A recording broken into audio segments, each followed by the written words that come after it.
Hi, Neil Gittleman here with Piano Bench Chat for June 2024. This is Piano Bench Chat number 100. Kind of a big deal. Going all the way back to the spring of 2020, 4 years ago, when I thought these things up. It was actually a name that came from someone who was on the DPAA staff at that time. Our then development director, Jeremy Davit. We were talking about ways to make connections with our audience in those horrible times right after COVID had shut down all our performances. And Jeremy said, you should do like fireside chats about music. And it turned into these things, the Piano Bench Chats. And the original idea was make connections with our audience when we couldn't do it through performances, and I did them all through the pandemic, pretty much like on a weekly basis.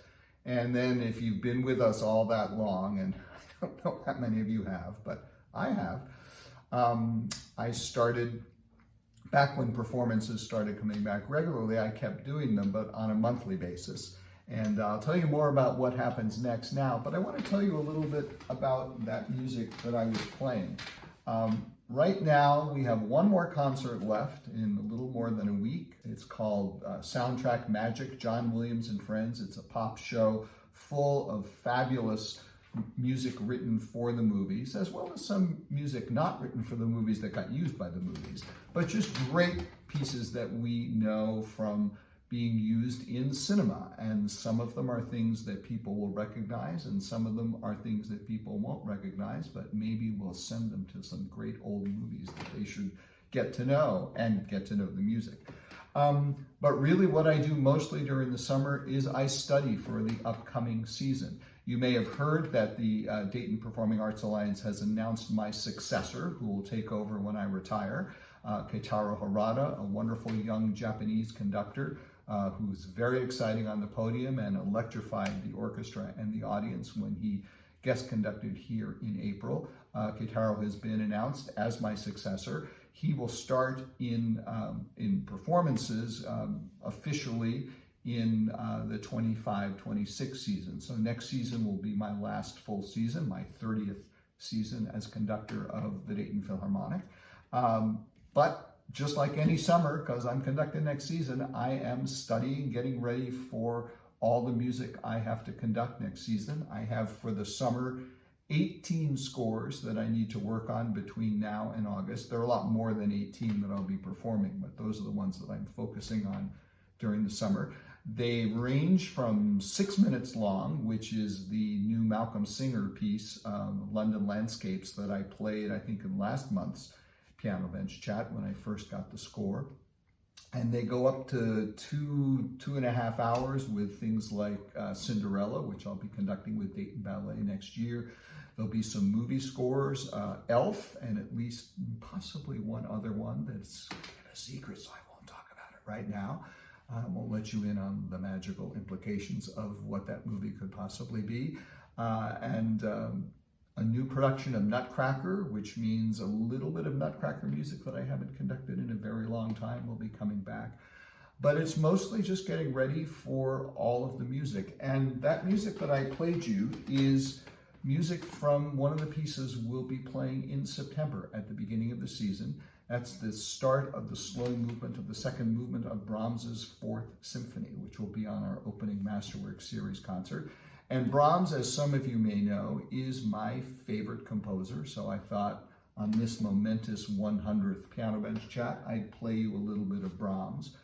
But it's more than just Brahms.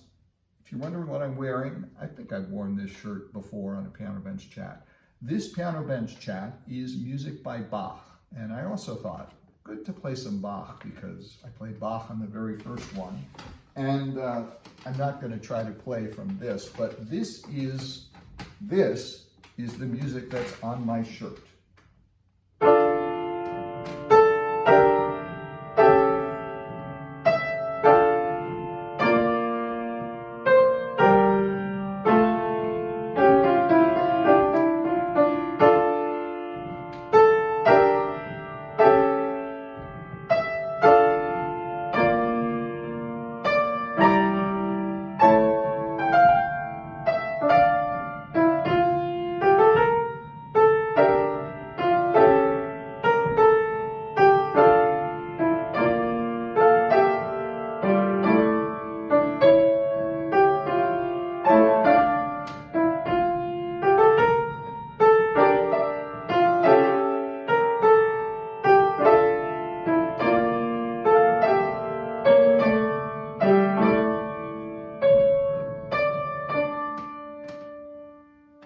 which is the beginning of the chaconne for solo violin from the second solo violin partita that Bach wrote. A very beautiful and very famous and magical piece.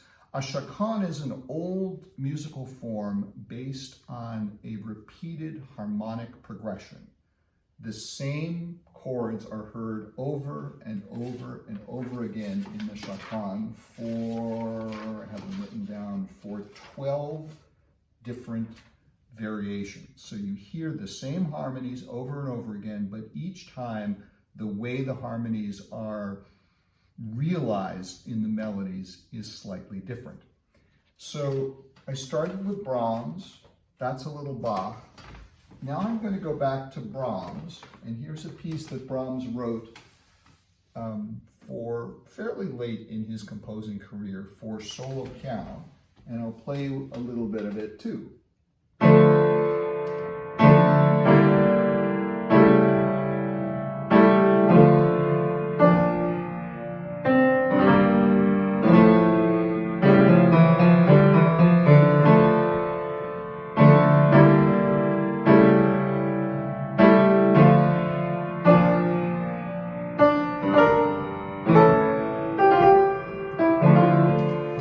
You probably recognize it. It's the same music that I played in the Bach chaconne, except it's an octave lower instead of here.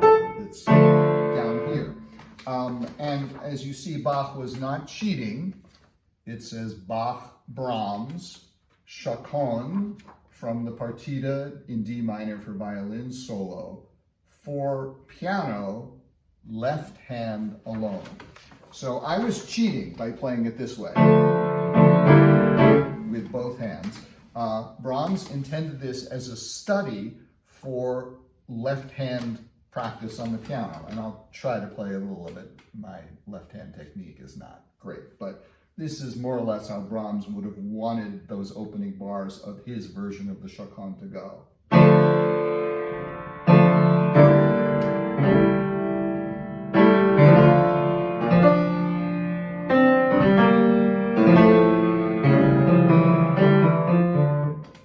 Very hard for me to do.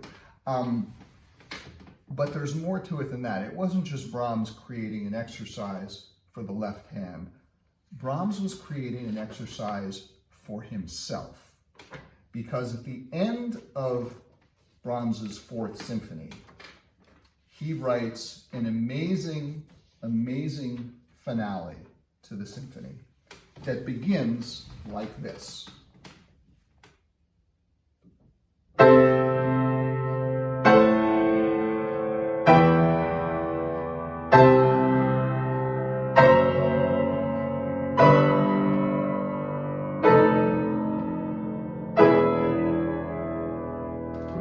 With 8 chords, and it is a chaconne. During the course of this amazing finale, Brahms gives us, and I always forget, so I'll have to look, it's, I believe, yes, 31 times that he goes through this harmonic progression, etc.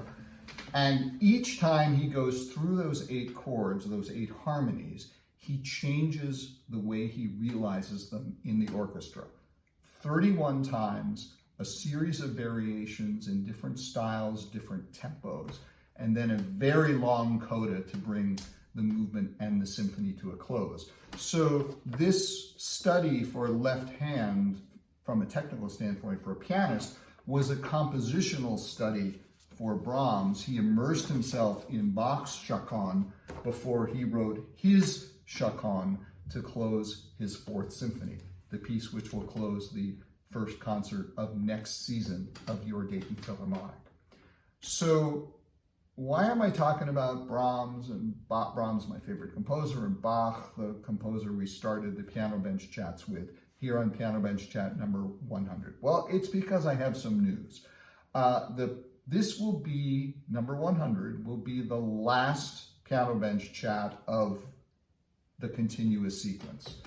I figured it was a good time to sort of put a, maybe not a period, but maybe a semicolon or an Emily Dickinson Dickinson-style dash on the series of piano bench chats. I do need to spend the summer really focusing on the studying for next year. And I've decided now, having reached 100, that I will continue the idea of doing piano bench chats from time to time. When I feel I have something really interesting to share with you, I will sit back down at the piano bench and set up my iPhone and record another one.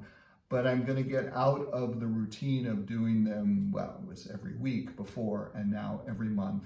And because the need for it is a little bit different.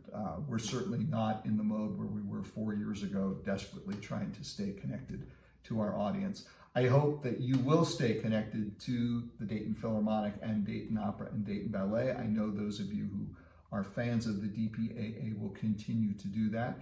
And as I said, from time to time, when I have something that I think is really interesting to talk about and something that I can play semi-decently, I will share it with you. I would like to thank people who've been watching the piano bench chats, whether you started 4 years ago or just picked it up 4 months ago, or maybe this is the first one. You can go back and listen to them. They're all up there on YouTube and on Facebook as well.